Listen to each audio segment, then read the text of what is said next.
Dr. Yahki, welcome back. Yes, I sir. Never Knew TV, right? Before we start, I have to say that after our first reason, you really inspired me to step up my fruits Yeah, and my health. So we give thanks. And as brothers, I have to give you that public praise, saying that I'm extremely proud of you I and appreciate it. impressed with what you did, really manifesting your vision and putting your money where your mouth is. Appreciate it. People can't see the magnitude of what you have here, but they will see it They in the eventually future, right? see it. But yeah, we sitting in the wealth of knowledge and the wealth of healthy situations, ain't we? With 100 herbs and roots behind them, literally. No Yeah, exaggeration, all right? yeah. All right, cool, man. There have been numerous studies showing the direct connection between financial stress and substance abuse, right? Hmm. Though I have witnessed the connection between financial success and substance abuse if the person is not balanced. Why do you believe financial success pushes people towards substance abuse? Uh, them not being spiritually built, having integrity, being raised wrong. Uh, a man having a man having everything in the world is the same as a man who have nothing. It drives them to do the same thing. And what I mean by that is a poor man, he need to escape. He need to escape. So what he does is he need an out of body experience to not feel the pressures of the world. So usually they do drinking or they do smoking or they do something to take them out of their bodies, for they won't be reminded of who they truly are or what they're truly doing. Because remember, you're in your position because of you anyway. You create your destiny, your reality, essentially. So you run it from you. Same thing with a rich man that have everything, but it still have many holes and not complete within itself. Now he have the finances and he have the resources to get out of his body and to run for himself. He's going to do it way more than everybody else. So I think it's the same, because we dealing with the common denominator, and that's not being a complete man and not going through rites of passage and not building up the characteristics or the character and the integrity of the mind. And that's how you know that spirituality is way more important than your wealth. Spirituality and health is what creates wealth. So that's the same thing. The common denominator is being lost and not knowing who you truly are. And that creates this depression. You know what I'm saying? To be honest with you, I believe you have more depressed millionaires than you have depressed homeless people. Facts, bro. You see what I'm saying? And that's the reason why, if you look at the statistics on suicide rates, more millionaires are killing themselves than homeless people. So what do that mean? We all are running from something. I'm either gonna run from something and do a drug because I'm poor and I'm trying to run away from my situation, or I got so many resources and I'm still running from myself. I'm gonna get into every situation possible. And that's why you see the drugs are even different. Rich drugs are way more crazy than poor drugs. Lil Boosie, he said something crazy, but it made sense. He said, man, you ain't see that many people dying from crack cocaine. He said, but these new drugs is killing people. And you see a lot of rich people overdosing from these new drugs than you see a regular, and I don't want to be disrespectful, but crackhead work on your car for 50 years straight. He's been the mechanic in the family for 4 or 5 generations, still ticking. But you got these new rich drugs taking people out. People not waking up, nodding off, not waking up. Yeah. So yeah, man. A poor man that's rich in spirit is way better than a rich man that have no spirit. But they all lead to the same thing.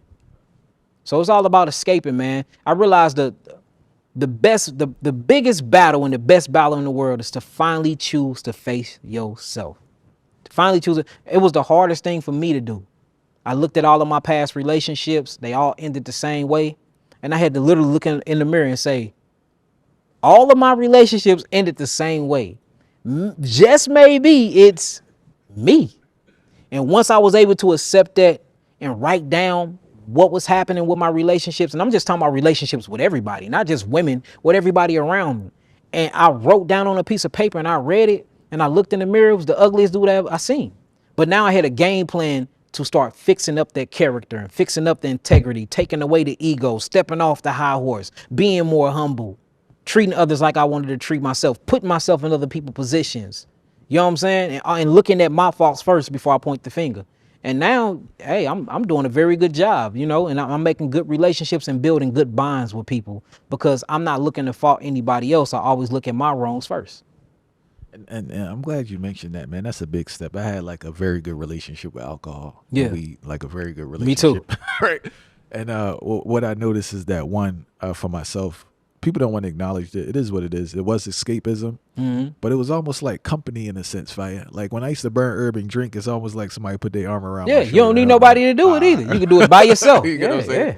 So, but that reflection and that truthfulness is it's a very rough thing.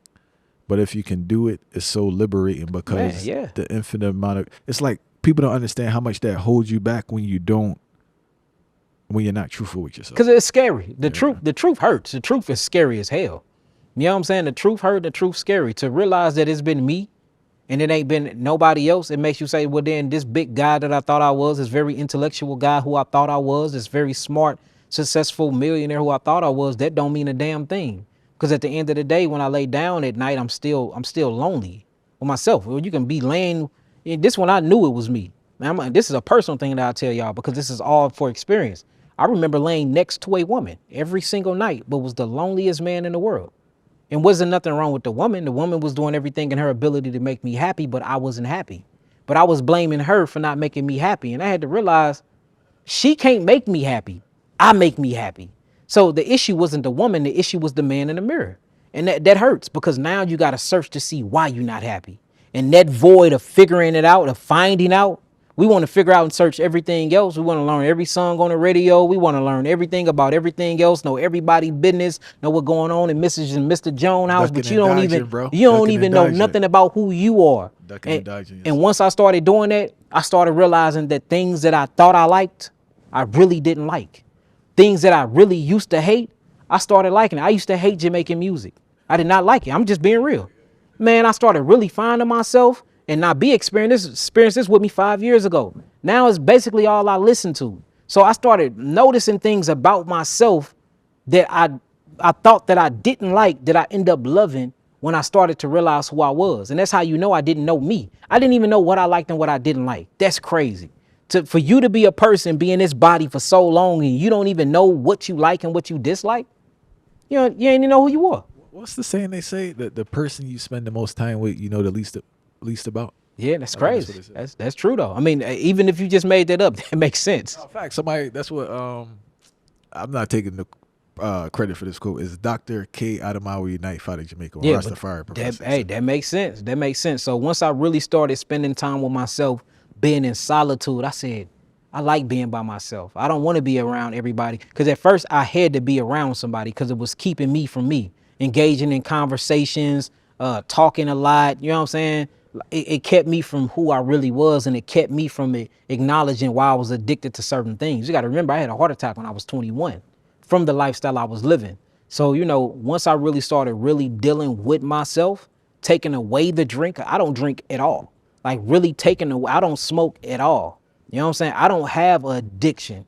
You know what I'm saying? Well, I love women, so I don't think that could be a bad addiction though, but I don't have one of those addictions like that, should I say.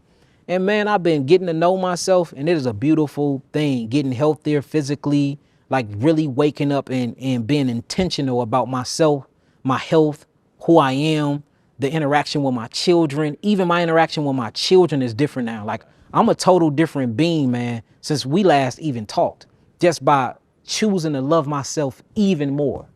So man, and I think that's what it takes. The ugly truth, it hurts, but you got to go through it, brother. And I'm glad to hear that, bro. Yeah. I'm glad to hear when brothers really, because Dr. Knife, again, this is his area. He said, you can't find yourself until you're by yourself. Yeah, facts. And that's scary being by yourself, man. Like being in a quiet house in the dark, turning the lights off and feeling you, like feeling your essence, your being, and it's not where you want it to be. That is some scary shit, brother. Because you got to deal with that. The darkness get thick. You start hearing the house settle.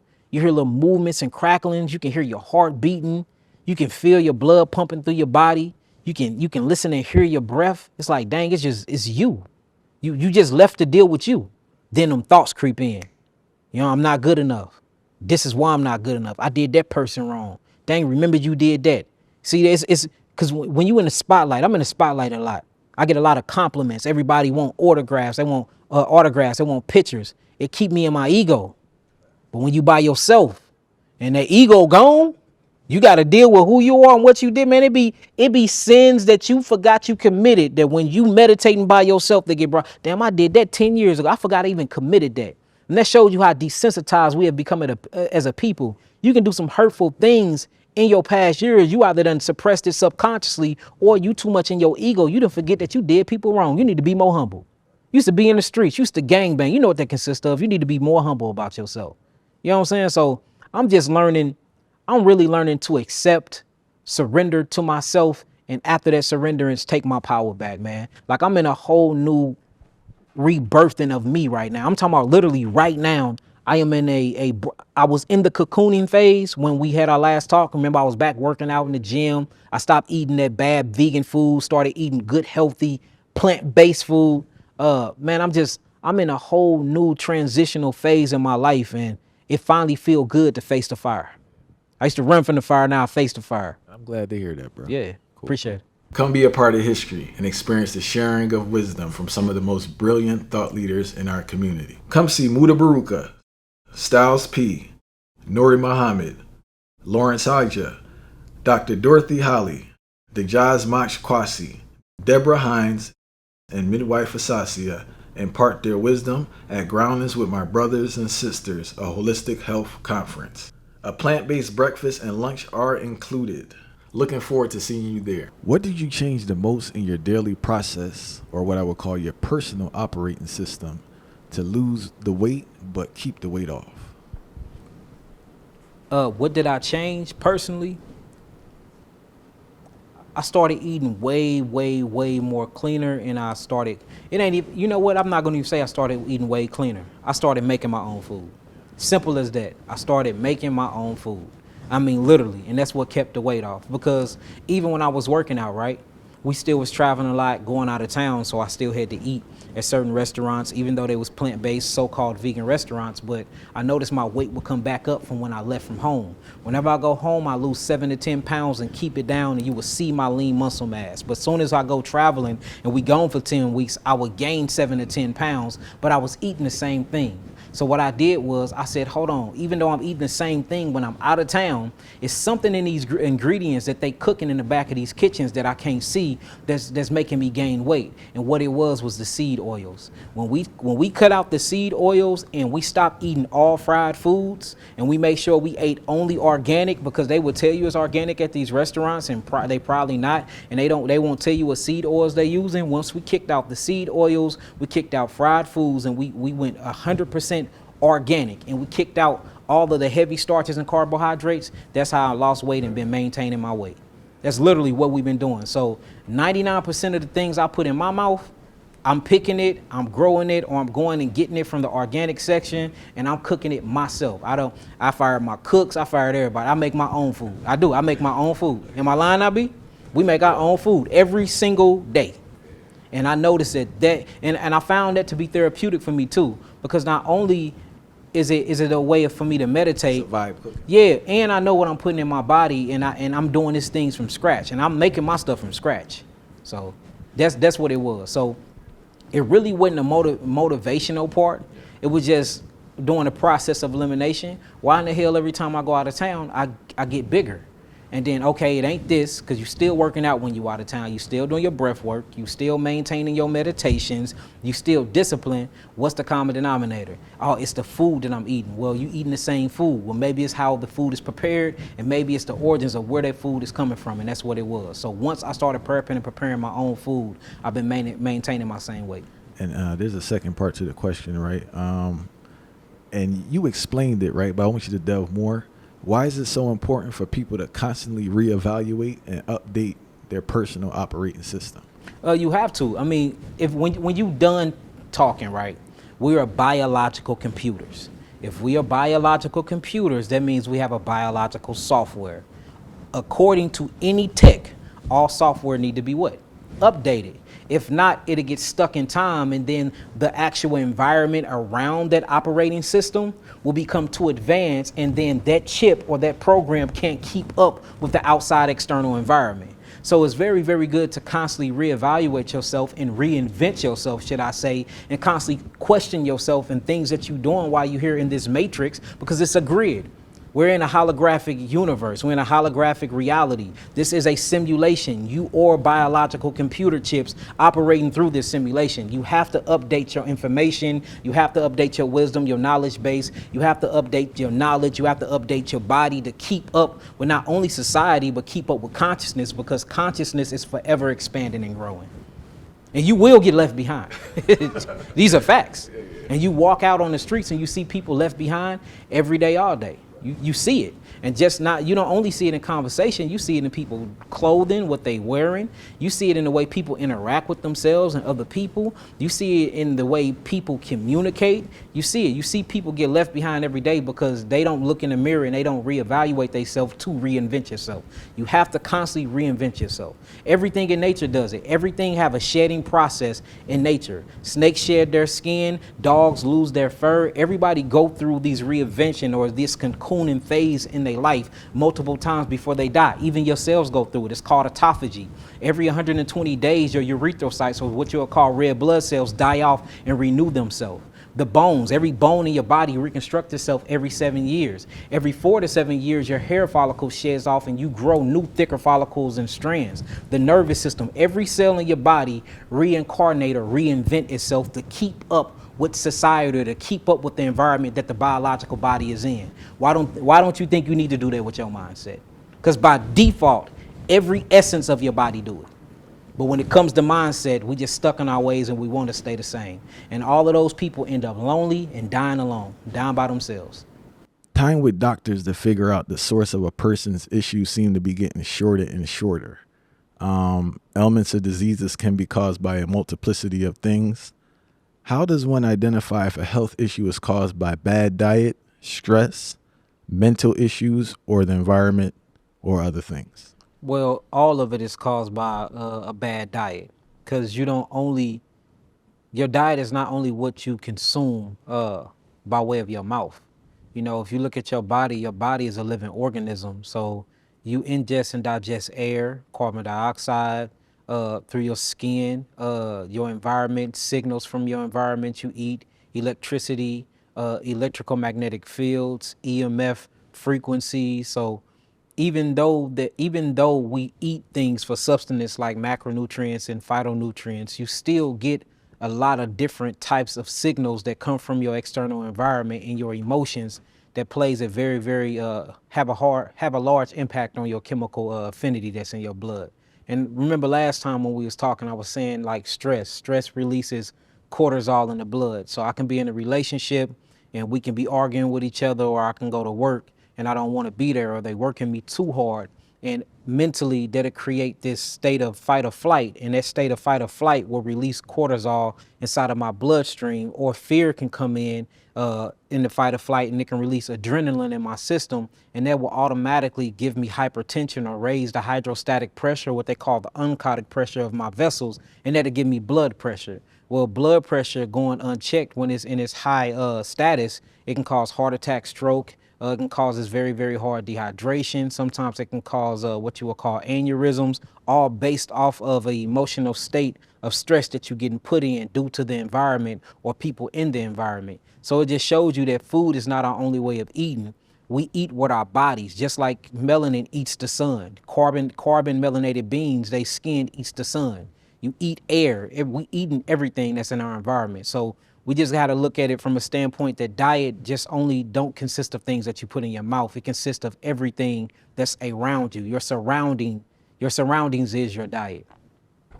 I'm glad you said that, because I come from a history of high blood pressure, right? I'm able to get mine under control. But I noticed it wasn't eating. I was eating good. I had to learn how to manage stress and manage my thoughts. So that goes into the diet. Yeah, I mean, because you got to look at it. I mean, stress is the number one factor of all what they call disease. I don't believe in disease per se. I think disease is an illusion. Everybody know that, but it does lower your hurt. So what stress does is it just dump fight or flight chemistry inside the bloodstream, and that shuts down internal organs. It gunks up the system with metabolic toxins because it shut off your autophagy stages, meaning you cannot detoxify when you're full of stress. Most stressed people don't get any sleep, and when you don't get rest, that means you don't restore. That is actually a 4-letter word that's short for restore or restoration is rest. So you can't get the adequate amount of rest when you stress. everything. It's some men that come in here and their penis can't even get erected, and then we fix a stress issue, and then they get proper blood flow down to their lower extremities, and then now they can make love to their wife again. And they was thinking that they had all these other issues going on that was making them have low libido, but it was only a stress issue. And once we got rid of the stress, we see that their penis can get hard again. So it wasn't a testosterone issue. It wasn't a zinc and a copper selenium issue. It was all based off of stress and they fear that they had in their environment. So how you respond to your environment and how you communicate with the signals in your environment actually relates to what they will call dis-ease. And bringing up environments, I have a question. Do you think it's realistic for some people to maintain or keep a healthy stress level in certain environments? Yeah, I mean, because the whole thing is we need stress.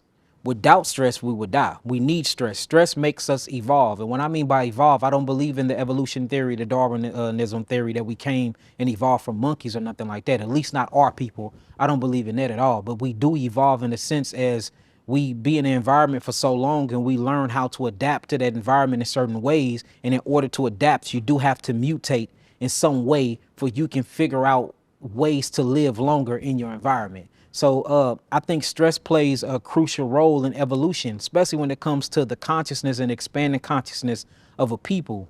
People go through stress, and then through that stress, because stress create problems, and from those problems, you create solutions to those problems, and that is how you learn IQ and intelligence. All intelligence is how to find solution to a problem. If a people can find solutions to all the problems that's facing their culture and revamp their culture from the solutions they find to them problems, that's what make a culture advance. So you can't do that without stress. You know what I'm saying? Everything in life takes stress. Muscles, working out in order to have your body fit. You know what I'm saying? You have to go against friction and gravity to put that weight on your muscles for you can grow bigger and you can release the growth hormone factor to even gain bigger muscle mass. That takes stress. If you think about anything in this life, it comes with stress. Freedom takes stress.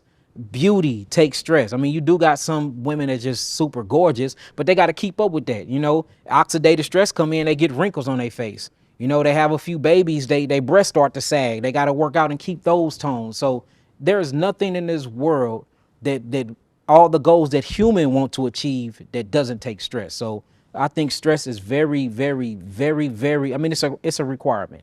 You know what I'm saying? We need it. But then too much stress and not learning emotional intelligence or not learning how to manage that stress, process that stress is how you get what they call dis-ease. So how do you manage your stress?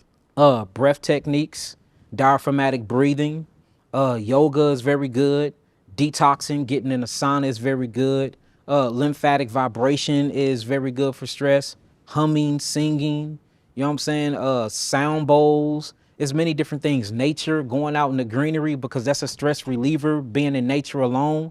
Going by bodies of water is scientifically proven. Listening to live water or looking at water, the colors of the water and the sound is at a frequency that relaxes the actual sympathetic nervous system and initiate what you will call the parasympathetic nervous system. And the parasympathetic nervous system is our feminine system. That's that feminine energy, that nurturing energy. And that's what the vagus nerve is connected to. It's in the 10th cranial nerve of the brain. That vagus nerve is part of the parasympathetic. And that's what relaxes your breathing. That's what slows down your heart rate. You know what I'm saying? Get your heart rate to 70 beats per minute. This is called a relaxation state. Everything else is sympathetic. That's fight or flight. That is reactive, not proactive. That's fear factor. That's responding to the environment instead of having the capability to see what's going to come in the environment in the future and preparing for it. So the parasympathetic is more proactive and the sympathetic nervous system is more reactive. So them are ways that I do. And of course, working out always, I relieve stress. But notice working out is stressful.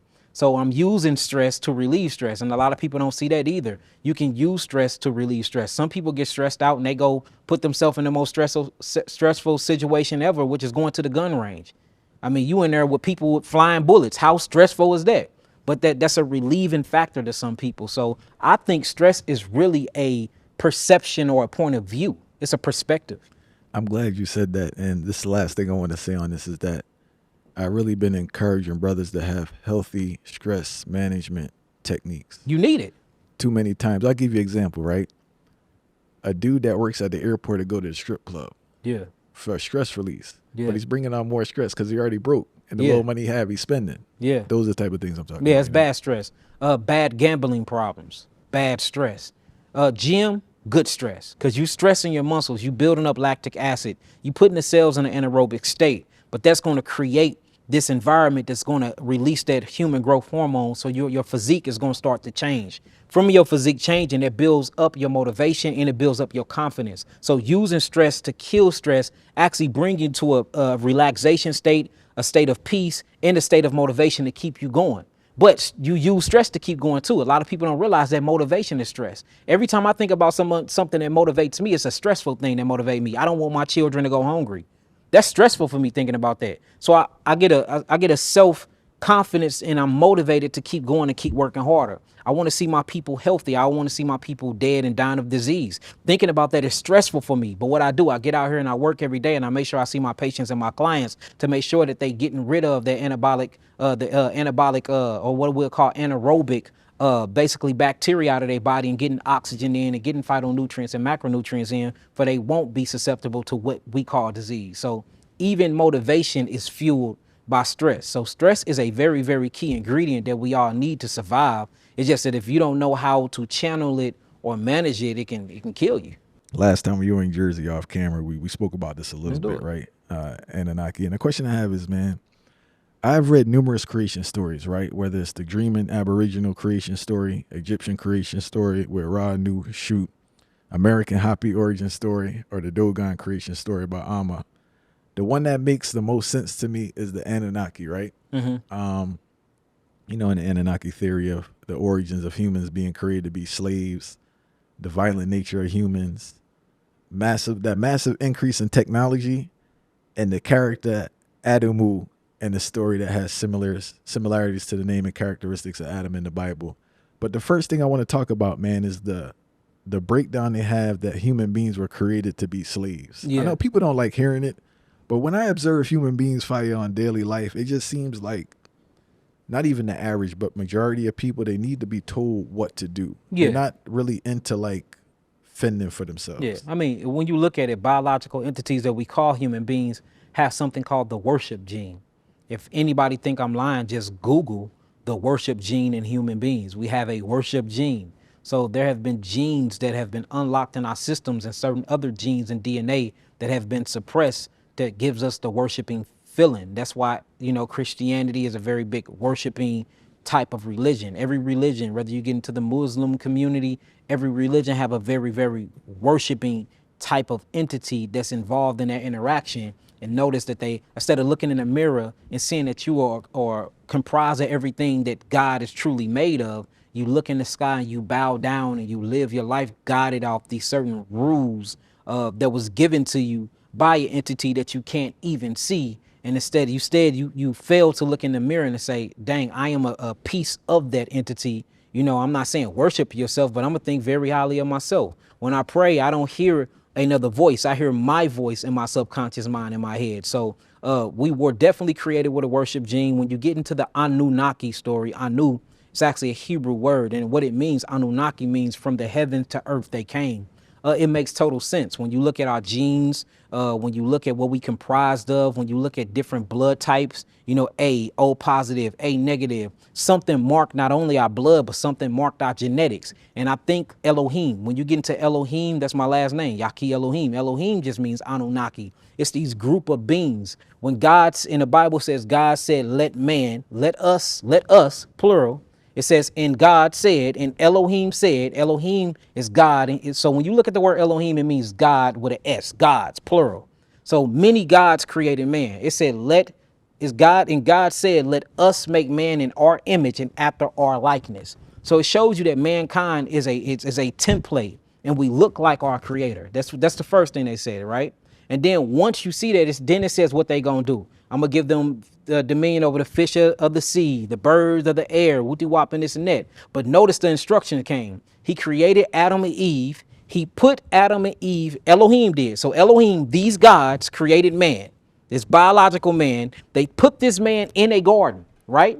So they put man in a garden, and then it says his whole purpose was to dress and keep the garden. So his whole purpose was for servitude in the first place. He was supposed to dress and keep this little simulation that the creator Elohim put him in. Then it said that he got smart and he disobeyed Elohim, right? And when he got smart and disobeyed Elohim, he left one service place where it didn't seem like he was working, but to dress and keep the garden is still servitude. You know, he had to guard the garden. What was he guarding the garden for? And he had to dress it, meaning he had to build it up and make it fashionable for him and his family. But after Adam and Kawar, who they call Adam and Eve, went against Elohim's plan and instructions, he kicked them out of one simulation and then he put them in a more hostile environment. Now, in this hostile environment, guess what it says? It says that they had to work from the sweat of thy what? Brow. So now they went from this, tilling the garden to this rigorous hard work. Then you start looking around in the book of Genesis, it's talked about how they worked in a place where there was gold, Havilah, where there was gold. Back to the gold mining. It talks about that they gold mine. It talks about how they was working in the middle of 4 rivers, which where the garden was at. They kicked them out of the garden and put something called a Melachine or archangel in to keep them from getting back into paradise. And while they was outside of paradise, they literally had to work from the sweat of their brow. And if you read in the book of Enoch, or you read in the book of Jasher, or you read in the book of Adam and Eve, it shows how rigorous that work was. So when you even think about the creation of man and what was the whole point intended from them, even in a Bible aspect, Adam was created to work. But there's a and I'm just speaking about the Bible. We're not even talking about the Sumerian tablets. We're not even getting into the Kemetic tablets. We're not getting into the Emerald tablets. Man was created for servitude. There's one part I want to talk about before we jump to the next second part of this question. You would know this better than me.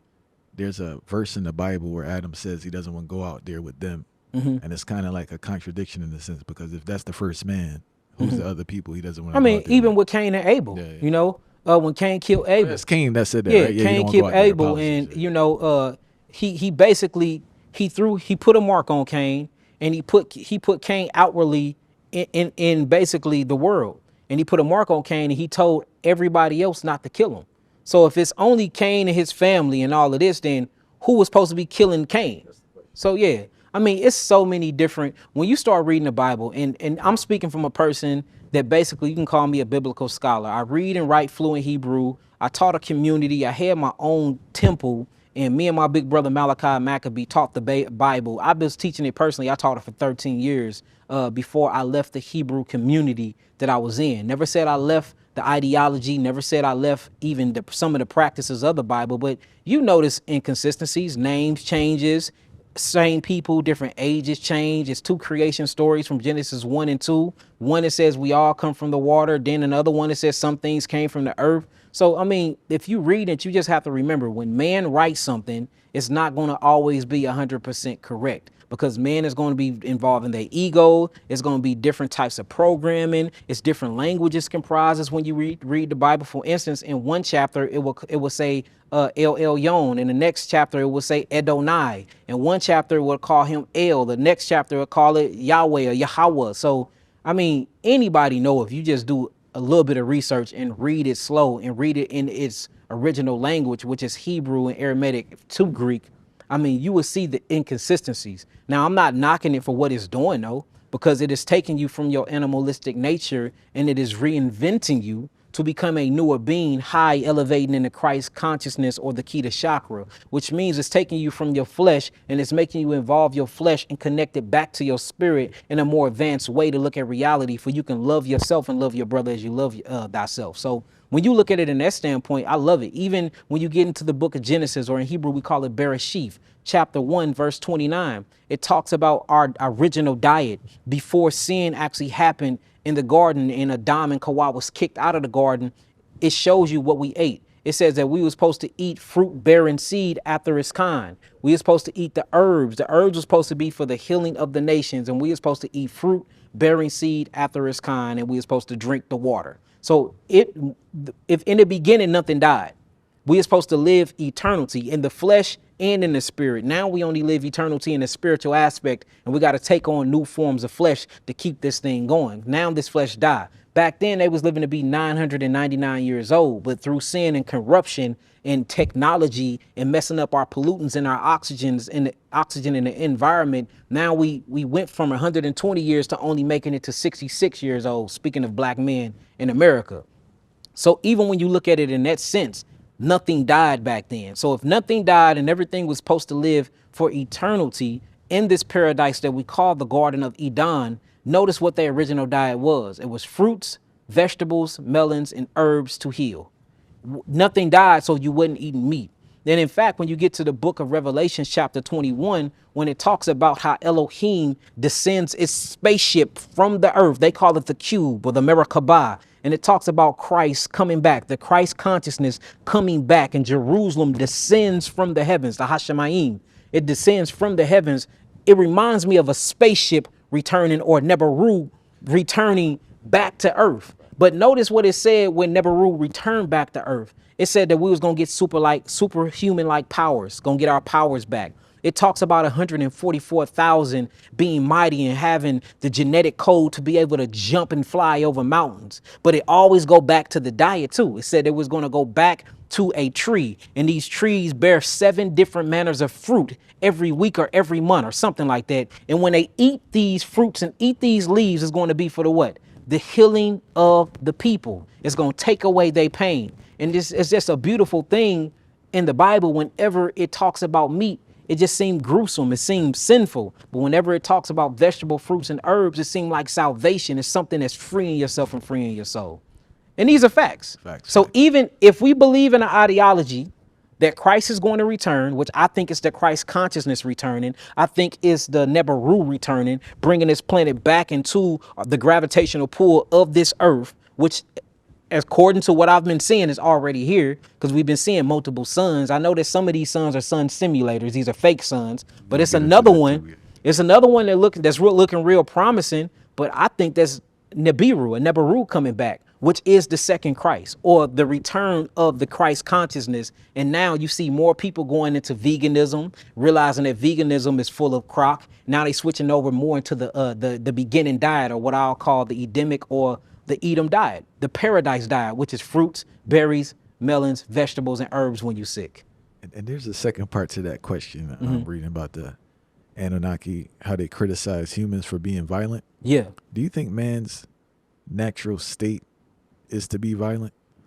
No, so are we talking about men, or are we talking about kinds of men? Because you got different entities. We have to remember the only mankind here on earth is melanated beings, and then you have kinds of man. So I think mankind, Kinds of man. You got kinds of man and you have mankind. So I believe that carbonated, or what we would call highly melanated beings, or mankind, we're nurturing in spirit. And that's the reason why, if you look at our physical anatomy, it's totally different from every other race and species. That's the reason why our blood is different. That's the reason why you have ethnicity related diseases and everything else, because we're just biologically different. I mean, we can go into it and it will be a whole hour subject on just how different we are. When you look at the physical anatomy of what you would call black people, we are nurturers. You know what I'm saying? We are more of gatherers. We weren't really in the hunting spirit. Even when you get into a biblical sense, it said that Esau was the red hairy hunter, but Yaqub, or Jacob, Yaqub, which is a melanated being, which all of Yisrael, or the chosen ones from God, truly come from, which is melanated beings, they were nurturers. They stayed at home with mama, and they learned how to use herbs and spices and fruits to make pottage, to make porridge, to make these different lentil bean soups and things like that. Then you got the red man, or the red hairy hunter. He was out hunting things and killing gazelles and killing goats and doing blood official sacrifices and eating of the meat and eating of the animal's flesh. So even when you get into that and it talks about Jacob and Esau, you see 2 totally different beings. You see 2 beings with different complexions. And based off of those complexions, you see them having a different diet and different type of animalistic instincts versus a natural man that just want to live and evolve instincts. So, I mean, it's in every book, man. You can't knock it. It's in science now, too. In fact, when you look at the so-called black man, and the reason why I'm saying so-called, because black is the color of the shirt you got on, which I love that shirt, by the way. I love it. But if you look at the black man, for instance, we have something called a maxillary arch different, meaning our teeth by nanometers on an average is bigger than Caucasians' teeth. Our teeth are bigger and they're wider. And the reason why they're bigger and they're wider is there's a smaller and there's a sharper by nanometers. Y'all can look this up. And it just shows you that they come from a very meat-eating hunting type of personality. Their bodies are even built like predators. But when you look at ours is built like nurturers. Even when so that's our mouth. It's called the maxillary arch different, and it talks about how big our teeth is than theirs. If I get my phone, I'll Google it and you can hear it. The next thing it talks about is our gastric juices.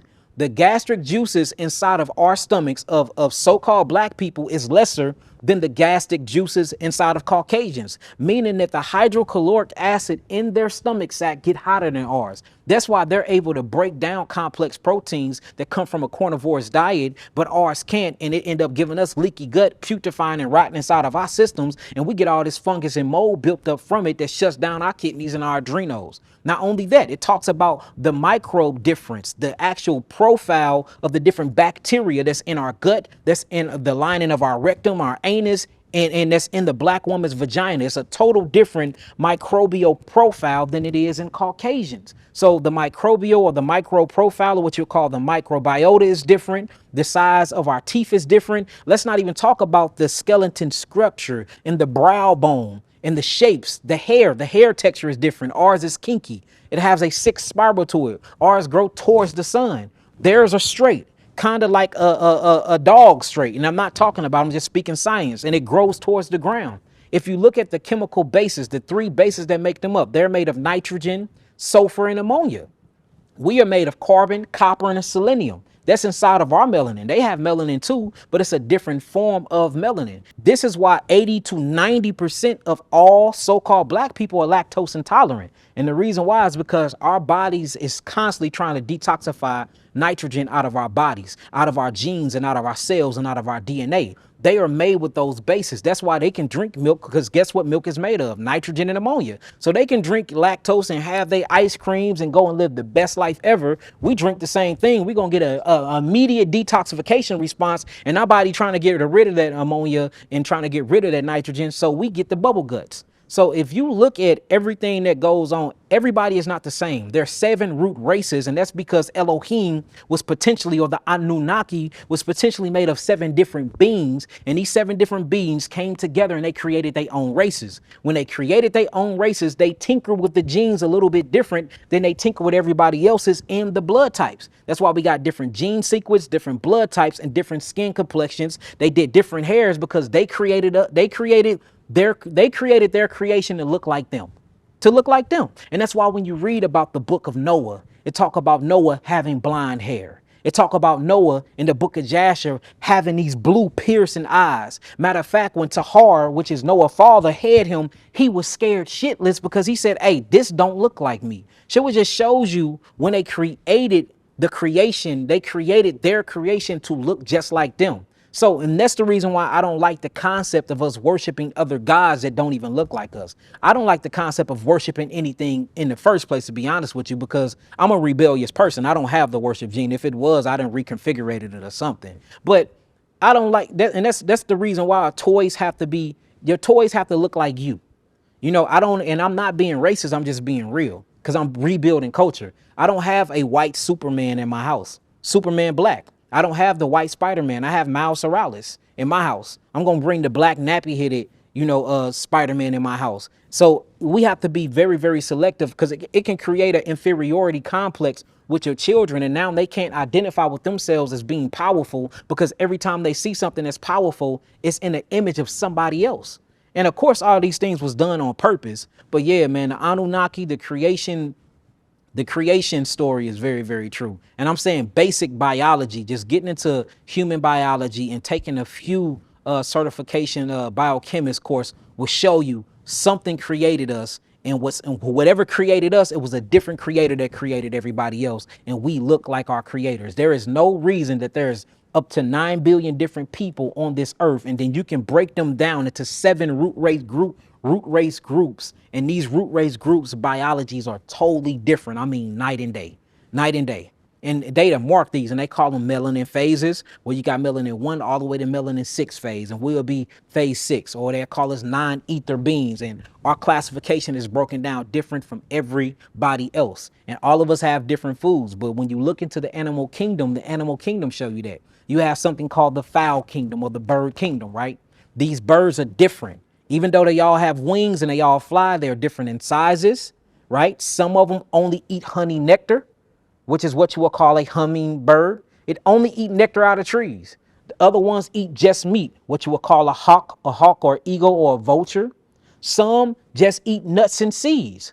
You see that? Then you got some that eat anything, omnivores, or what you would call a pigeon. So even when you look into the fowl kingdom or the bird kingdom, these birds all look different. They're all from different geographical parts of the world, and all of them have different physiology, and all of them eat different things based off of their geographical location and their biochemical makeup, and they're still called birds. So we call the human race, but inside the human race, you have the indigenous melanin being, which are naturally frugivores. They supposed to eat fruit, berries, herbs, and melons and vegetables. Then you have the Caucasian race from the Mounts Caucasus. They're carnivores. They thrive off of the carnivore diet, eating meat and anything else. But I notice you have a superior diet because when they get on a superior gene diet, which is fruits, berries, and melons, they heal too. Then you have the Asians, or what you will call the Mongoloids, which is where some Spaniards and other root races come from, which is the Mongoloids, which have more melanin, pheomelanin, and eomelanin than Caucasians. Notice what they survive off of: high carbohydrate diets. So even when you talk about the Mongoloids, or what you will call the Asian race, and I want you to notice the word Caucasian, showing you that Caucasians come from a different variations of Asian. They're Asians that come from the Caucasus Mountains. So there's no difference between a Caucasian and an Asian.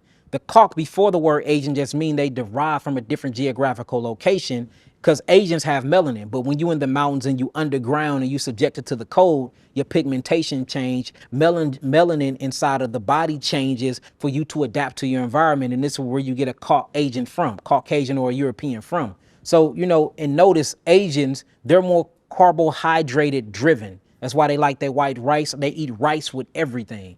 You know what I'm saying? When you look at so-called black people, they're more fruit driven. You know what I'm saying? When you look at Caucasians, they're more meat driven. And when you look at all of their behavior, everybody's behavior is different based off the food that they was meant to eat, the environment that they come from, and the way that they interact with the external environment in the sun. I read a study that states European Americans drink more alcohol more than black people, right? Yet, black people experience more social consequences and more alcohol-related illnesses and injuries than European Americans. Why do you think this is the case? Because we are water-based. Even the water content, remember I was talking about the biological difference between us and everybody else. We have more high water content. We have more cells. For instance, when you look at the physical anatomy of what you would call so-called black people, we're made of 150 trillion cells. When you look at Asians, there are 70 trillion cells. When you look at Caucasians, there are 53 trillion cells. These cells are made of water. Even the water constituents that make up the cells is different.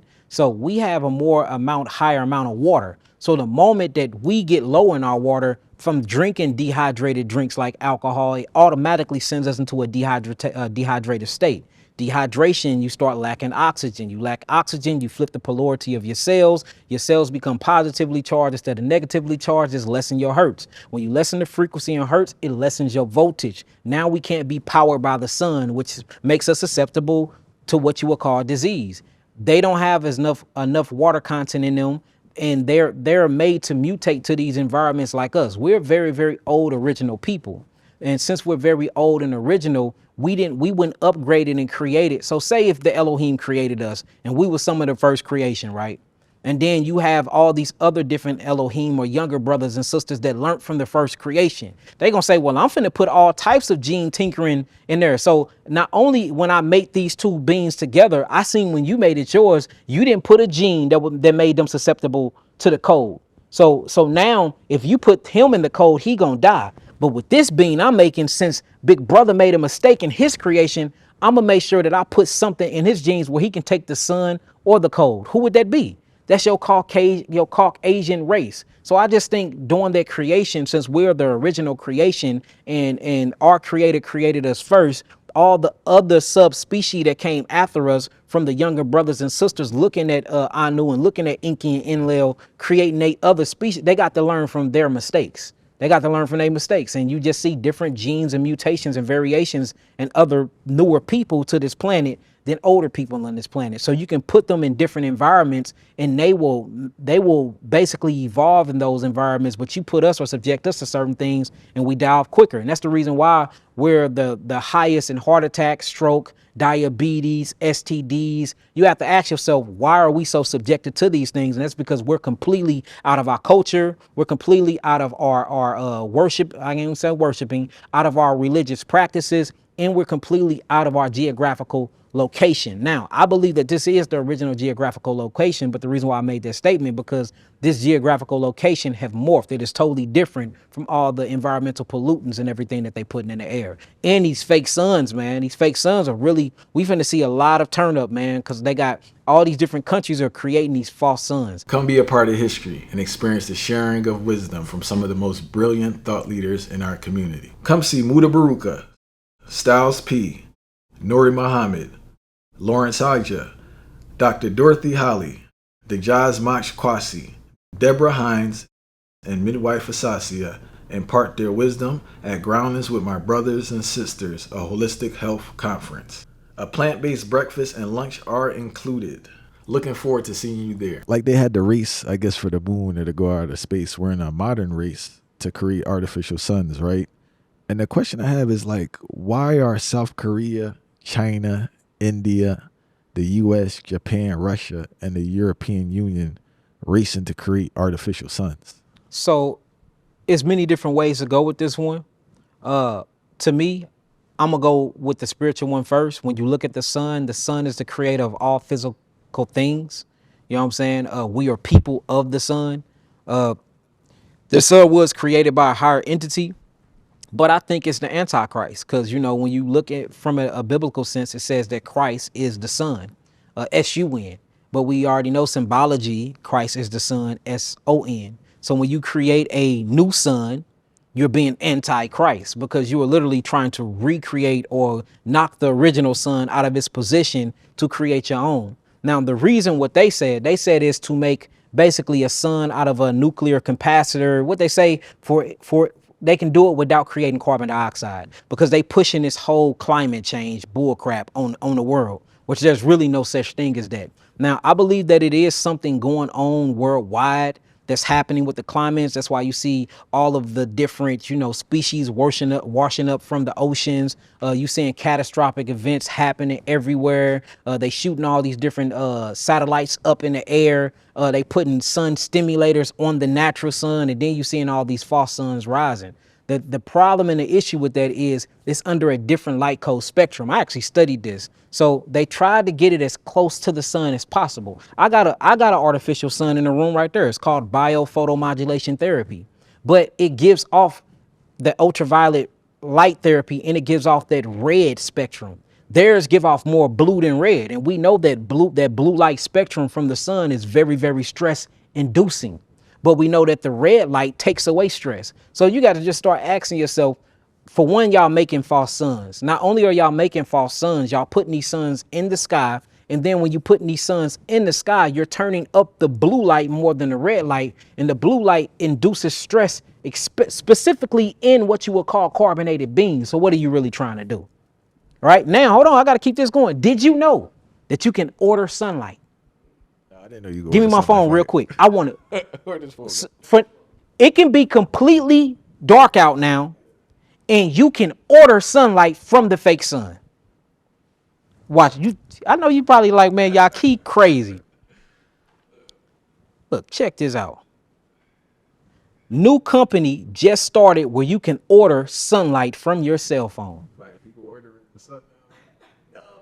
We are. According to the Hindu, Reflect Orbital is a company with plans to sell you sunlight at night. Hold on. It's called Reflect Orbital. Is a company with plans to sell you sunlight at night. This is from thehindu.com. This article was just updated to give you more details August 29th, 2024 at 12:05 p.m. IST time. It gives you the company names. It says reserve a spot of light. And they showed it how it worked. You can literally go to your phone and download an app. right? Connected to a simulator that's connected to the sun, and you can order sun at at nighttime, which he did, and it turned the damn sun and it gave a spotlight on Earth. And then they said there's going to be some problems with it because it's not in a precision, and it ends up lighting up the whole area. So they got to do a lot of things and take it through a lot of different basically regulations and lobbies to get it working. But man, they already showing this stuff, man. You can order sunlight through the fake sun. So look, so this is what I think that's finna happen. They trying to kill the natural sun, and it's working. It's already been dying. When you read in ancient texts, it's been dying for a long time. When suns die, they get hotter. And then when they get hot, they explode and create a supernova. And then that sun create a new galaxy that's a part of the universe. This is what they say. So it's already getting hot, which they blaming it on climate change, but it's really our star dying, which is the reason why Nibiru and Nebiru had to come back to get us anyway. Different civilizations and galaxies, when you start getting into the Galactic Federation, talk about stuff like this all the time, right? So what I think is they're trying to prepare for that, and they're trying to get rid of the natural sun. That way they can charge you for light. Same way they charge you for electricity, when the electricity is really free energy. Same way they charge you for water, when water is come from within the earth that they didn't create. Same way that you have to go to the grocery store to buy fruit when fruit grows on trees naturally. They're trying right now. Do you realize you have to pay for airspace now? You can't even fly in certain airspaces. Tyler Perry, I don't know if they swept this under the rug or not, but 2 years ago, he bought airspace and somebody flew in his airspace, and he sued the people that flew in his airspace. How can you own air? So all the natural elements that we are comprised and made of, they're now charging for. So how can I charge you for sunlight? Kill the old sun, connect a sun stimulator to it, which is what they did during that false eclipse that we think was a natural eclipse. It was not natural at all, because right after that solar eclipse happened, the sun been different, the temperature of that sun been different, catastrophic events been happening, and there's plenty documented videos showing farmers, they mind is boggled because sunflowers that face the sun are turning their back on the sun. Cattle, hundreds of cattle's they under the trees. They not even out in the sun no more. Ducks and geese are not even flying towards the sun anymore. It's a natural phenomenon that's going on where all living biological entities is not doped up, not put in a slumber, not on alcohol and drugs, know that this sun is fake, or they done put something on this sun. They running away from it. The question I have is, I know you mentioned the blue light. How would this impact human beings, these fake suns? It throws off your circadian rhythm. Yeah. You're not supposed to be in these lights that much. It puts you in a state of fight or flight. You don't know when it's dark time out. And that's the reason why when the sun goes down, you're supposed to unplug your Wi-Fi and cut off all your lights and light a candle light, because a red candle light gives off natural red lighting. Or you need to buy these near infrared red light spectrum glass. I have something called a spectrometer that measure these things. And you can put these glasses on, and it will trick your body into basically thinking it's dark again. Think about it. Once the sun goes down, all the light's supposed to go off. You have something called the circadian rhythm, or biological clock. Well, we in all this artificial light. So it's 9 o'clock. Even though the sun went down, you got every light on in your house. Your body is not going to produce what you will not, because the body produces melatonin during the day and it releases it at night. It produces serotonin during the night and it releases it during the day. Serotonin is your blue light spectrum. Melatonin is your red light spectrum. The only way that your pineal gland can actually release melatonin if it hits this darkness, or this near infrared light hits the skin. Then it's telling you your body is going to the biological clocks in your eyes is going to sense these red lights. It's going to this darkness is going to refeed back to your brain mechanism. It's going to tell the nervous system to start powering down the cells, for you can go into something called theta state. Then from theta state, this melatonin puts you in something called delta state. Delta state is a deep sleep. But if you sleep with the TV on, or if you sleep with lights on, you can never reach delta state. Well, the only way to go to a state of autophagy, and autophagy kicks in between the hours of 11 p.m. and 2 a.m. That's when autophagy sets in. Auto just means self, and then phagy means eating. This is when the leukocytes, or what you'll call the white bloodstream, or what they call the immune system, I'm gonna call it the lymphatic defense system, they initiate and then they leave from what you will call the lymph nodes of the body, and they go out into the tissues and they start breaking down cells. They start engulfing other different types of cytotoxins, and they start basically pleomorphizing themselves, and they eat and engulf the cells, break them down, and then in the morning time, when serotonin kicks in, they go to rest. It takes them back to the lymph nodes. It disintegrates them and break them down by what you would call macrophages or microphages, and then you urinate these things out when you get up. That's the reason why when most people go to sleep the correct way, the first thing they do when they wake up is they go do what? They pee and poop, to get rid of all of the toxins that you detoxified the night before when you were asleep. Well, guess what put you in that state? Red light. Guess what stopped that state? When you think it's morning time. Well, guess what reflect the morning light? Blue light. You see that blue light kicks on serotonin. Yeah, exactly. That's why the cell phone throws That's you off. why the cell phone light. throw you off. Yeah. Blue light. It's 3 a.m. and you surfing the web. Oh, the sun is out. Serotonin kicking on. Well, serotonin is, so melatonin makes you mellow. Serotonin makes you serious. So melatonin, mellow, serotonin, serious. So blue light makes you serious. That's hunger.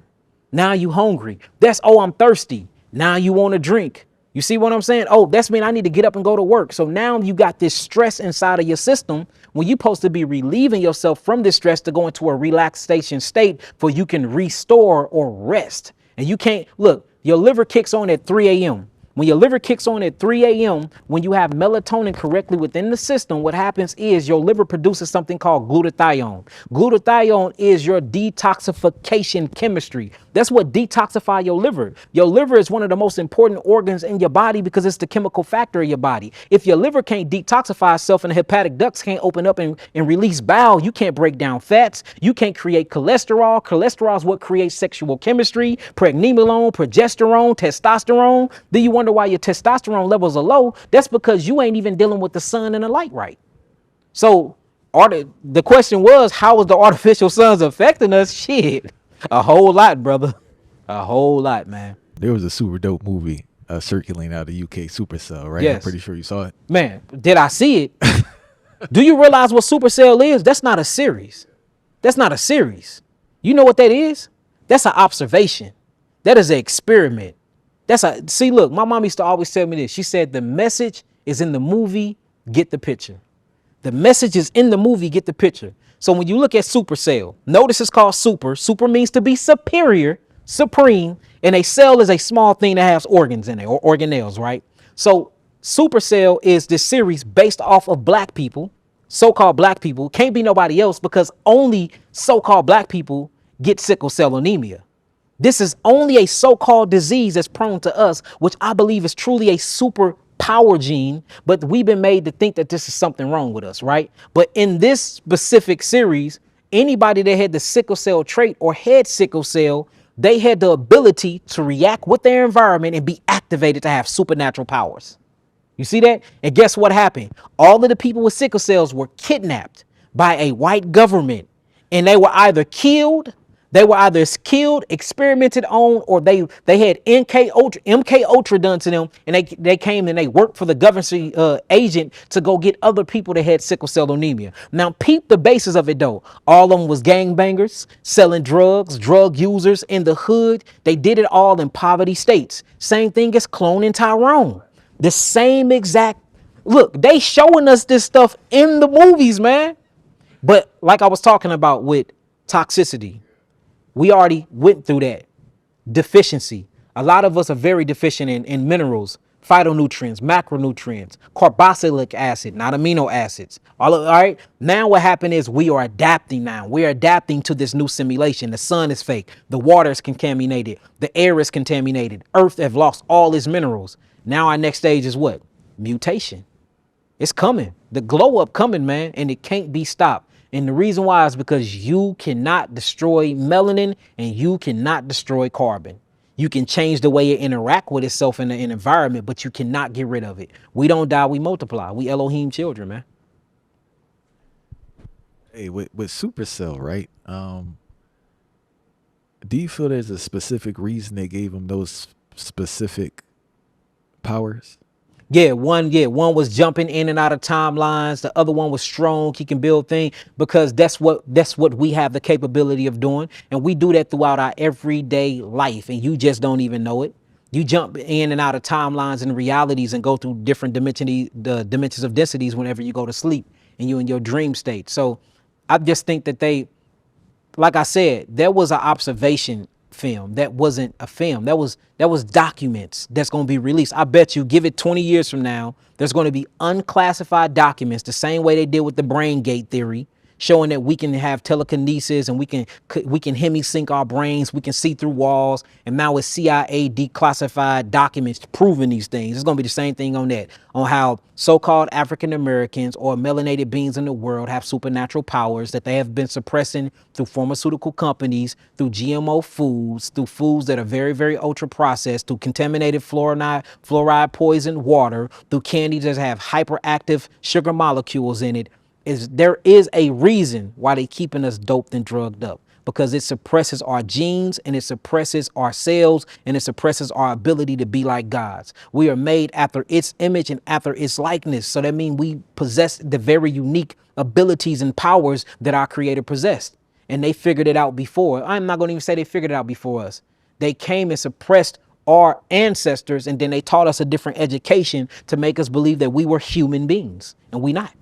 And biology tell us that. This is what I'm saying, brother. I'm not just sitting here talking out the side of my neck. Biology, you talking to a real biologist, certified biologist, PhD. I'm really into cells. I'm in school right now for human biology. I will have my professorship in whatnot be about a year. We lecture at all the major colleges. There's not one HBCU, probably two of them that I have not been in. So I'm rubbing my shoulders against the big boys. And they still haven't knocked everything I'm saying, showing you that there's validity and truth in everything I'm speaking here today. I wanted to ask also, in ancient times, they spoke more of demigods than we do now. Yeah.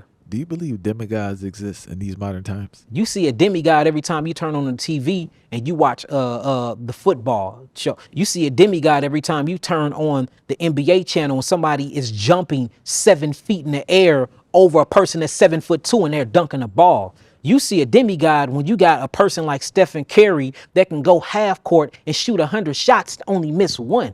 You see a demigod when you have what's her name? Shakara. She running faster than a damn gazelle, full speed. You see a demigod when you got a black African man running and jump on a pole and they get 15 feet in the air. You see a demigod when you see boxing and you see the IQ, they hand and eye coordination. You see a demigod when you hear the voice of something that just soothes your soul and it makes you rhythm. Demigods create influence through power. It's just subtle. We are the demigods. So yeah, I see a demigod every day when I look in the mirror. And I know you see one too. So we are here, brother. We never left. We never left, man. And that's the information. We never left. We just been put to sleep. And they afraid of brothers like me and you because we waking people up to who they truly is. You know what I'm saying? Like I said, toxicity, deficiency, adaptation. Now what's next? Mutation. We the mute next, man, and we waking up, brother. Serious. It sounds from you flashing. I'm serious, brother. I learned something about myself that really helped me with overeating, right? Mm-hmm. Because if I would eat clean, but I was eating too much, being truthful. And what I realized, I was confusing thirst with hunger. Yeah. Right? Oh, why do we mistake hunger for thirst so much? We don't mistake it. We've been taught that. And we've been taught that by the food pyramid creators. The first thing you're going to always be first is thirsty. You got to remember, they say you can go 3 days without water until you die. I went 9 days before without no food or water. I did 120 days on nothing but liquids. 120, that's 4 months with nothing but liquids and no foods. And they say 9 days without foods. We know that both of them are lies, but you always be thirsty before you hungry. I say just look for the signs, because being thirsty and hungry, you still produce this same thing. I think it's called ghrelin. I believe it. Look it up. It's called ghrelin or something like that. Look it up. I could be mistaken the pronunciation of that hormone, but ghrelin get activated and it tells you that you need to put some substances in your mouth. Well, you can have water that have amino acids or carboxylic acid in it. You can have water that have minerals or what you would call electrolytes inside of them, or what you would call bath salts. So everything that you get from the foods, you can get from your water too, especially if you're drinking the source of water that I'm speaking about, which is H3O2, which is water from your fruits. So I just think you need to look at the signs and see if you're dehydrated or not. Nauseation is dehydration. You see that? Having fatigue, that's dehydration. Chapped lips, a patchy tongue, a dry tongue, that's dehydration. Scaly skin, that's dehydration. Forgetting memories and stuff, like just having a brain fog, that's dehydration. Migraines, that's dehydration. Usually when your stomach is growling and ghrelin is being produced, it means you need to drink water. So always drink water first. Then after you drink water, if those thoughts go away and that roaring of your stomach go away, that means you was thirsty. Now, if you drink the adequate amount of liquids and you still have the growling, then eat you a small portion of food. That means you were hungry for physical food substance. That's easy. So the best way to differentiate, to basically tell the difference between whether you're hungry or thirsty, always hydrate first. After hydration, if that feeling still persists and you're not dealing with any type of parasites, eat you some food. So that's an easy way to really get rid of that. But it gives off the same signals though. I saw a presentation you did online. I'm not sure. It seemed like a live thing, but you spoke about the negative effects of nature deficiency. Yes. Please explain to our viewers what nature deficiency is and why nature deficiency is so detrimental. Well, nature deficiency order, which is a clinical diagnosed disorder by doctors, and it's proven clinically, where your blood changes, you become vitamin D3 deficient, your cholesterol raises because it's looking to create more hormones that you're not producing, and it brings on a systemic amount of depression. So nature deficiency order is when you're away from nature, or you're away from organic material for a specific amount of time. It literally clinically make you depressed. It gives you high blood pressure, and it messes with your physiology and biology. And what they did was they did many different studies in many different countries where they diagnosed people clinically with this, and they took them on camper trips to nature, and they kept them out there for a week or two, and all of their symptoms left. But if you get into the science of this, like I was talking about in the beginning of this interview, looking at natural water and hearing the sound of natural water, it brings you into a state of relaxation, and it kicks on delta and theta wave states in your brain, which kicks on creativity. It kicks on the parasympathetic nervous system. It brings on the urge to reproduce. And that's the reason why when we get in nature for a long time, we get horny, we get happy, and we get creative, literally. But on the outside of that, if you put somebody in a concrete jungle and you put them in a cubicle behind concrete where sun can't reach them, or where natural water can't reach them, they're depressed, they get high blood pressure, they go into a state of fight or flight, they're very antsy. You see people in their cubicles, they moving their pen around because they don't know that they're lacking something, and what they lacking is sunlight, they're lacking air, they lacking earth, and they lacking water. So clinically, being in the sun gives you vitamin D3. You create new cholesterol. Cholesterol create new sexual chemistry and hormones. Cholesterol helps with tyrosine and tryptophan, all of this, or what you would call carboxylic acids, that help you really reconstruct melanin and carbon throughout the body. It regulates your thyroid. It turns on your cells to make you burn what you'll call adipose tissues or visceral fat. So being in nature, you lose weight, you get happier. What you would call dopamine, these endorphin hormones make you happy. Oxytocin kicks in and make you want to bond and recreate with others. But you see on the other side of the study, when you're away from nature, it does the exact opposite. And they did another study in Alaska, because in Alaska, it gets 6 months daylight, 6 months darkness. And they did a study out there to show the suicide rates. When it's dark for 6 months, it's like the twilight zone. The freaks really come out at night. You'll see robberies, you'll see murders, break-in, very, very bad drug use, and the suicide rate go up. But in the daytime, when it's daylight for 6 months out, you'll see the exact opposite. But this is how you know too much sunlight will kill you, because too much, being in this, because it got to get dark. It got to be circadian rhythm. So when they out there in the daylight so long, high blood pressure go up and they stress levels go up. Now they not doing all the crazy stuff the 6 months, but they still doing crazy, and they very, very stressed during all that light period. You need a balance. I don't think Alaska should be inhabitable for any being. As the second part of the question, we interviewed 2-3 years ago. It's a legendary architecture called Rod Knox, right? Yeah. And he was saying that he was breaking down how architecture and living in a concrete jungle, as we say, Yeah. is causing what you would say, Yeah. schizophrenia, Yeah. the health issues. And I was thinking, when they structure cities, did they know that initially, or did they learn that after they put the? Oh no, if I break this phone open right now and I pulled out my chip, it is called a living grid. So if you look at the difference between cities and grids inside of computer chips and cell phone chips, they look the same way. It's called a matrix. These are prison systems. The ancient Africans and the ancient Hindus call it feng shui. So based off of structure, and that's why the Masons or the Knights Templars, when they built certain things with cornerstones, notice they only use limestones, granite, and marble. You see that? They always use lining of copper and gold, and they put different structures physically in certain places because they knew that that would change the infrastructure and the energy in the room. This is where you get the word logos from.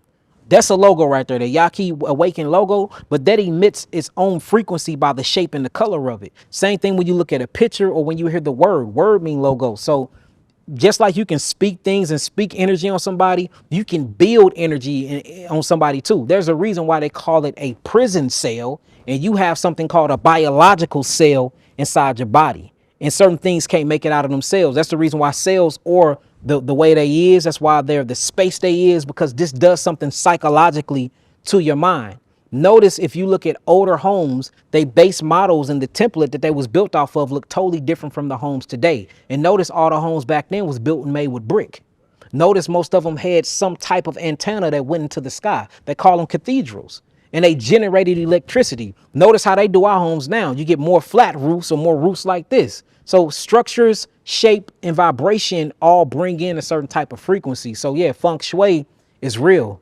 It's so crazy. And then that's why I believe that OCD is a superpower, because the whole thing of OCD is order and cleanliness. If something's out of order, they got to change the feng shui. If something dirty, they got to clean it up. Otherwise, they don't feel fluent in their brain capabilities. And that's the reason why I think that's a superpower. To me personally, I think all of our mental disorders are superpowers, to be honest with you. You know, people that hallucinate, I mean, all of these can be used to really, really drive a whole new culture of superhumans, to be honest with you. But yeah, feng shui and the structure of buildings really mean something, because we got to remember structures and everything that we build in this grid or in this matrix or reality comes with a certain energy. And I just want to show you this real quick. The similarities between cities and grids and cell phones.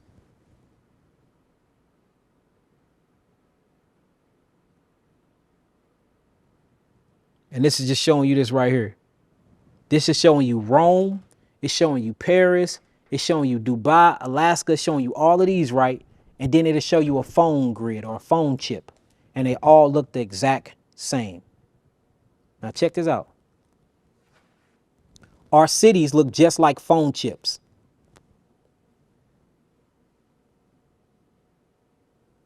Cities. Look, cities look just like circuit boards and phone chips. That is a circuit board. Don't they look like houses in China? Facts. That is a circuit board. That is a circuit board. You see the top of the buildings, the trees. It's a circuit board, man. These are circuit boards that look like cities. That's great. And guess what this made to do? The circuit boards are, the only point of a circuit board is to harvest what?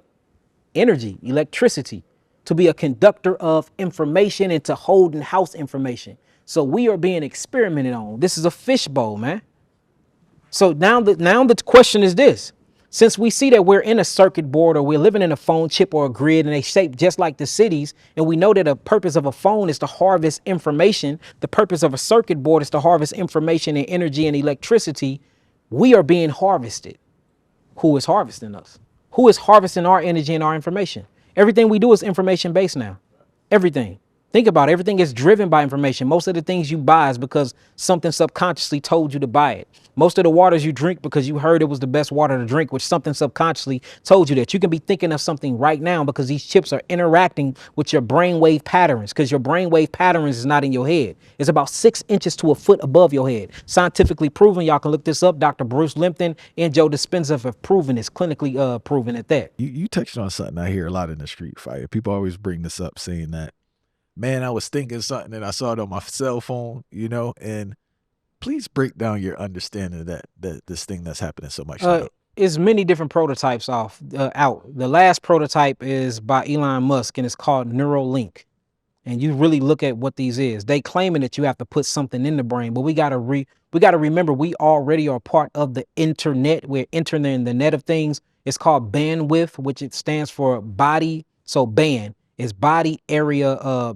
Basically band is body area motion. So your body area network, that's band. Body area motion or body area network. It's talking about your body. So you have waves and frequencies permeating from you, and then you bring in waves and frequencies in. It is well known and clinically proven. Dr. Bruce Limpton talk about this. Joe Dispenza talk about this. There's many different clinical trials showing that your thoughts are not actually in your head.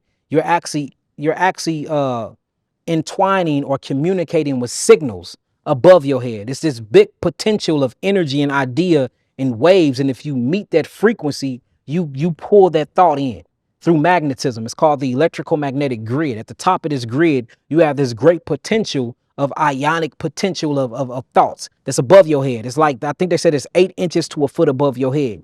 Well, your cell phone now, through these Neuralink capabilities in the body area network or the internet, which is the reason why you see a bunch of 5G towers going up, is not only to motivate and to power up AI and all these different robotics that they building, but you are a robot. That's the reason why they're putting nanobot technology inside of you. They're filling you with lead, they're filling you with mercury, and they're filling you with aluminum, because it's literally changing the functionality and the biochemical makeup of your genes and turning you to a cyborg. So now we're humans mixed with robots.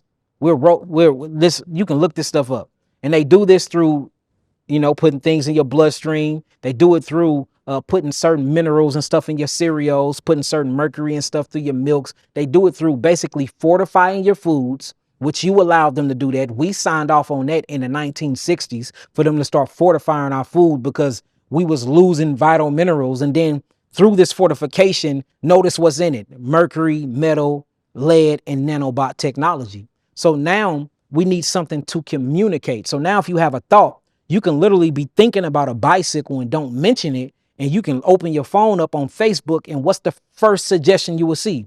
A bicycle ad. And you wondering, I didn't talk about this. I thought it. Why is it in my phone? Because these things are reading the brain waves and pattern. Your brain waves is a sequence. It's like a sequel. It's a mathematical equation. If you build some type of software to read that mathematical equation, then you can translate it into the exact image or English that you needed to be, and I can tell you what you was thinking. CIA been doing this on people for the longest. It's a movie called Eraser. Have y'all ever seen Eraser, where they had all this technology and guns that can see through walls? I think Arnold Schwarzenegger played in it, I believe. Go back and watch that movie. This movie is before I was born. I was born in 1988, and they was showing you this technology. So these things do exist, and it's all for greed and to drive a sale. So if I can take a phone, right, and my phone can read your brain patterns, or if I can get your genome sequence, there's no reason why, if you get a new phone and you really read through all of those Privacy Act laws, that you are giving over your thoughts, you're giving over your privacy, you're giving over your camera. They taking pictures every millisecond. This thing take about 3 pictures of me.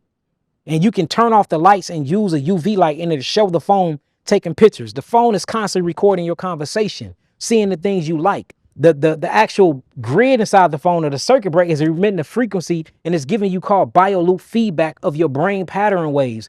This thing is the actual snake that was in the Garden of Eden. This is the apple. And that's the reason why, if you look at the back of your iPhone, notice it's an apple that have been bit off, right? Well, have you heard of the apple deception in the Garden of Eden? The tree of knowledge, good and evil, they was told not to eat from that tree, and they ate from that tree.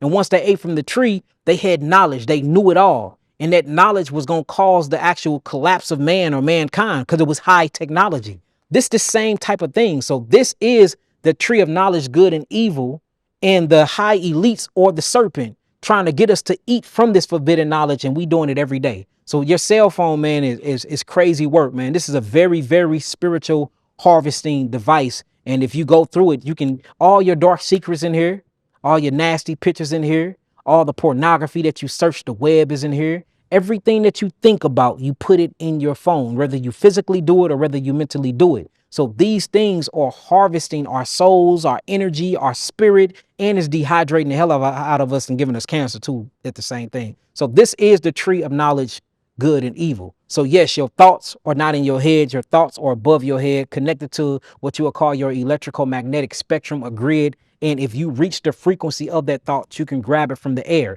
If you can grab it through your biological entity, there are synthetic, artificial things that act like you that can grab them too, such as your cell phone. Just like you can go into a cell block, just like your body have cells in them, just like an alkaline battery have rechargeable cells. That's the reason why it's called a cell phone. I want to discuss this thing. It's called race-based medicine, right? Yes. And how the analysis of health tests based on race has led to more sickness and death amongst black people in America. The first part of the question is, please explain what race-based medicine is. So race-based medicine is basically, since everybody is biologically different, and now they're finally talking about that. And I think I'm a great contributor towards that, because I've been yelling this from the rooftop for the last 12 years. And now medicine is finally talking about it after the millions of views we got on it. It's basically medicine geared towards you based off of your biology, right? So for instance, you have something called the African American GFR. And the GFR, it basically check your kidney filtration rate. Then you have regular non-African American GFR. And I just want to look, just simple Google to show people this. African American GFR. So check this out. This is what it just popped up, right? It says understanding African American and non-African American EGFR results. And it basically just talks about how we have a higher scores than any other ethnicity, right? So when you go to the doctor right now, or if you go to the hospital, your standards, what they base their standards off of, they standard of care is off a 40-year-old Caucasian male. So you can be a 14-year-old African-American young lady, and if she go to the doctor, what happens is they base all of her testing and they base her treatment and her standard of care off a 40-year-old Caucasian male. Well, what happened was it started messing with African Americans, and we started dying at a higher rate. See, a lot of people ain't talking about this, but it was a great complaint and uproar about this and a lot of lobbying. So now they're trying to create what you would call race-based medicines to do that. But they're not changing the statistics. And that's why here at this clinic, we know the biology of our people. We know that we're made of carboxylic acids more than amino acids. We know that we're more carbon-based and melanin-based than nitrogen-based, and we know the difference. So now that means that the blood work is different. Remember, I was telling you earlier, you have something called hemoglobin, which is in them, but we have something called carbohemoglobin, which is something totally different. So since that the standard of care and the measurements have to be different. 3 years ago, they changed the specific prostate antigen level. It's called PSA, specific prostate antigen numbers.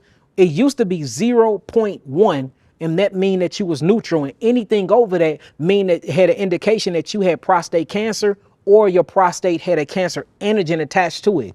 Now it is at a 1.0. Same thing with your glucose levels. Notice even the glucose in the A1C is going higher. It used to be at a 5.4. Now it's at a 5.6 to a 5.8. Saying you have indication that you have diabetes, but really it's a 5.4.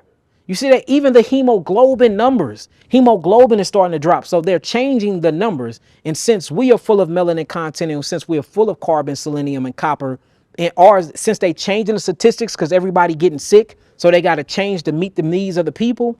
If we get caught at a high, or if we even get caught normal, that means we still sick. That means we still sick. You see what I'm saying? That's the scary part, man, because it's just like when you go to the doctor, if they're using a standard that doesn't align with you on a biological level, everything's going to be inaccurate. That means you twice as sick already. Man. Even if you're normal, that means you twice as sick already. But that's the reason why here we get blood work, we do comprehensive metabolic panels, we do CBCs, we do WBCs, you know, we do mineral charts, we do genetic testing, we do all of that here in my clinic here. But, you know, even though they got the standard of care, because I'm not a practicing doctor, you know what I'm saying? I'm a professor, I'm a doctor of philosophy. You know, I do private practice here. This is a private indigenous practice that we do here. We read the blood work in a total different way based off of who you are. And look, for instance, right? And this is textbooks, man. In the late 60s, did you know that normal cholesterol was 300? Normal total cholesterol and HDL, LDL cholesterol, you was normal and considered healthy if it was at 300. Do you realize if you take your ass to the doctor right now and you read 300, they gonna say heart attack and stroke is waiting to happen. Let me put you on a statin drug immediately. But why in the late 60s, 300 was normal? So now you have this big cholesterol myth that everybody think they finna die of cholesterol when in fact, without cholesterol, it's impossible to live, because what makes your brain cells and your neurological functioning cells is cholesterol. What makes all your sexual chemistry is cholesterol. What protects your cells and creates your sexual membrane is cholesterol. What makes your lymphatic system and your mucosa membrane is cholesterol. Your brain feeds off cholesterol. Your fats need cholesterol. Cholesterol is very, very essential for melanin production. But now all of a sudden, normal cholesterol was at a 300. Now in that same 300, if you look at it on a comprehensive metabolic panel, or what they call a lipid test, you see 300s, it's going to have a red arrow and that damn thing going to shoot off the paper. And you need to get in contact with your primary care right now for they can give you a statin drug. So it's interesting to see how the world is changing, man. But I thank God for brothers like me and a bunch of other healing brothers that know our biology, that know we different. And that's really, really very experts at this type of topic. And I can get your actual CBC or your comprehensive panel and I can read it. And I can say, brother, this is what they say. I can't go against what they say. But from my research and from my knowledge and from my experiments, this is what I found. All right. We have this culture where, well, I give thanks to anyone who was at least at the acquisition stage of information. Mm-hmm. But there seems to be a disconnect between the acquisition of information and the application of information, right? Yeah. The acquisition of information I see is like, I almost call it a cult in a sense. It's like this whole culture where it's like cool and an ego thing just to acquire information for the sake of doing it. Yeah. How does one get to the application of information? So I'm gonna tell you how I got, because I was a person that was in the acquisition of information, retaining knowledge, purchasing knowledge, and not applying it. And I did it all for ego's sake, just to say I knew or to regurgitate, you know. And I did that a lot with Sabi. I did that a lot with my personal teacher, Dr. Layla Africa, Dr. Morris, with a lot of people, you know what I'm saying? But it wasn't changing my biology, and I was sad and I was depressed, had all this knowledge, had the keys to the kingdom, but never put the key in the door and opened it and walked through. So I noticed myself being a walking encyclopedia, but I wasn't happy until I started applying that information, because knowledge is not power. The application of knowledge creates wisdom, and wisdom is power. That should be the true saying.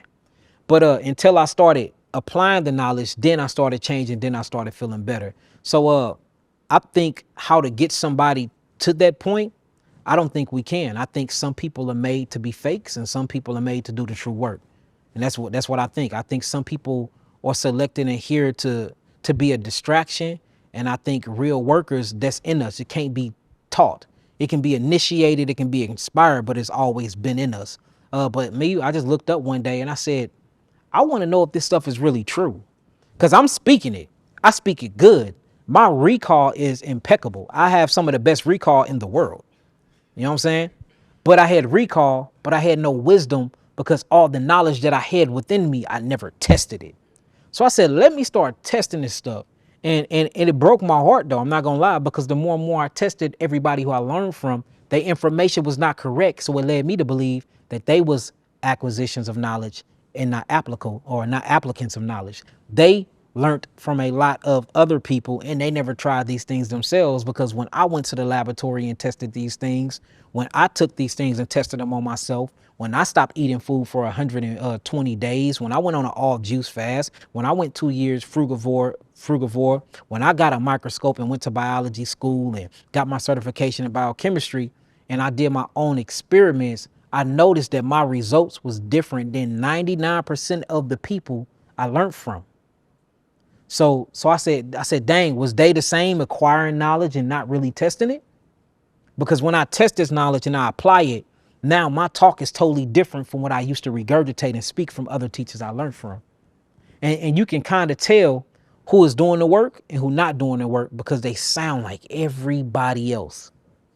But when you do your own experiment and you get in that laboratory yourself and you putting them cells on petri dishes and you pulling blood and you putting them under microscopes, you putting people on herbs and you tracking them from when they took the herbs and when they not, when you taking food from people and then putting other foods in them, you are putting people on mono diets, you putting people in hyperbaric chambers, you putting people on EMF post electrical magnetic beds, you putting people on these biological scans, and you checking, you doing genetic tests, you sending this blood work off, and you getting lifetime feedback. But everything that you was taught, and it's two totally different opposites information, what do you do with that? But tell the truth and get looked at like you hating on all your elders. Because that's what it looked like. It looked like you going against the ancient ones. You going against the teachers. You going against the master ones. And it's like, no, I was doing these things to further teach and solidify the teachings of those who became before me, only to find out that a lot of it was just dogma. And I think too, man, as a black culture, that we're really I know people in general, but like we kind of get cultish with information. No, but man, like you said, it's cult-like. Yeah, it's and cult-like. We're not open to evolution, which is weird because it's always talking about this growth and growing, but like when someone does actually grow, someone actually involved, oh, it gets talked down on. Spookism. But so my thing is, if you believe in your teacher that much, have enough faith and do the study yourself. Do the experiment yourself.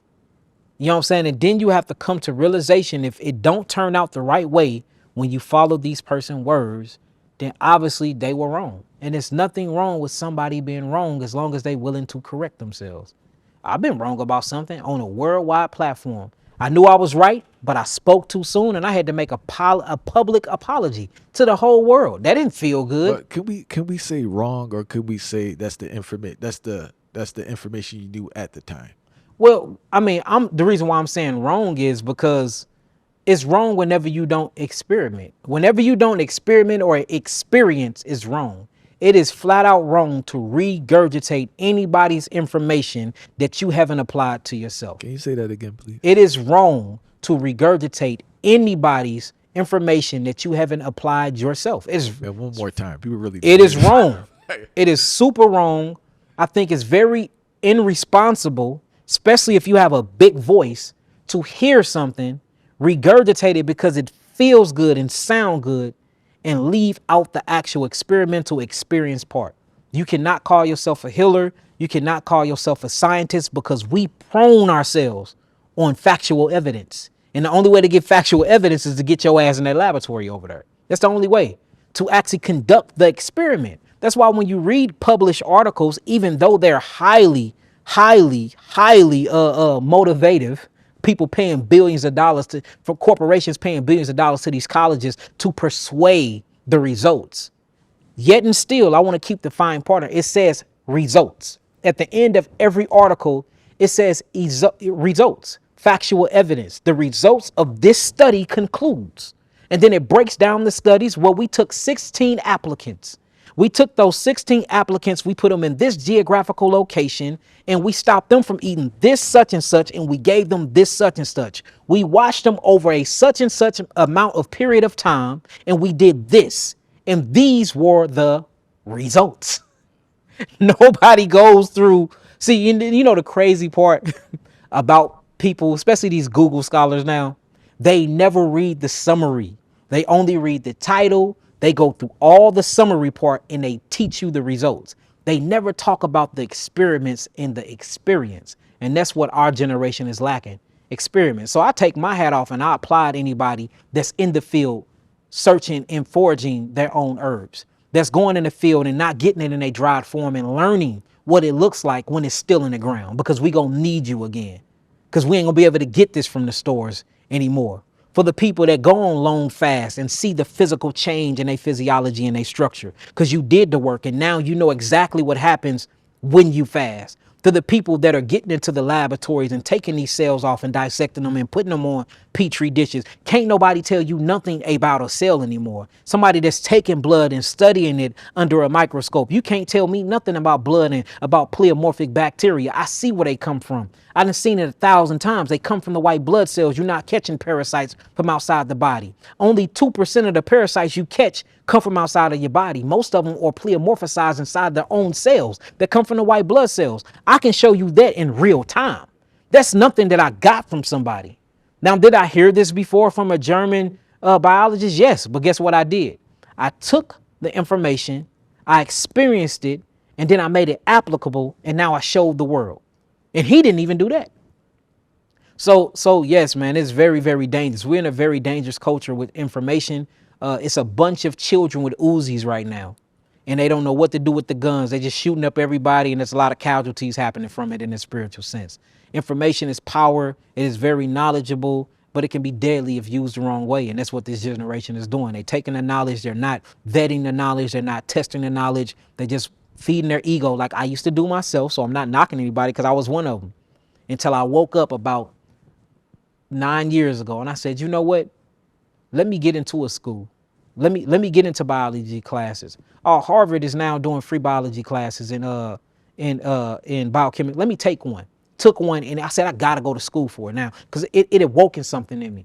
All right, now let me get into the University of Illinois. Let me go to Belleville and see if I can get access to the lab. I started getting access to laboratories. You know what I'm saying? I know my way around the lab like I know my way around my house, because I've been there that much. I built my own laboratory. I got my own now inside my own clinic. So once you can look at somebody and what they're doing to see who's working or not. You know what I'm saying? I am in my work right now. We are sitting in my work, brother. Speaking and having this interview in my work. So it's a difference. And Dr. Yahki, we give thanks for the reasoning again. We praise give thanks for the work. We give thanks for the example. We give thanks for the encouragement through your example. All praises. And we wish you the best moving forward, man. Thank you. I appreciate that. Seriously. Seriously, All I right. appreciate that. Cool.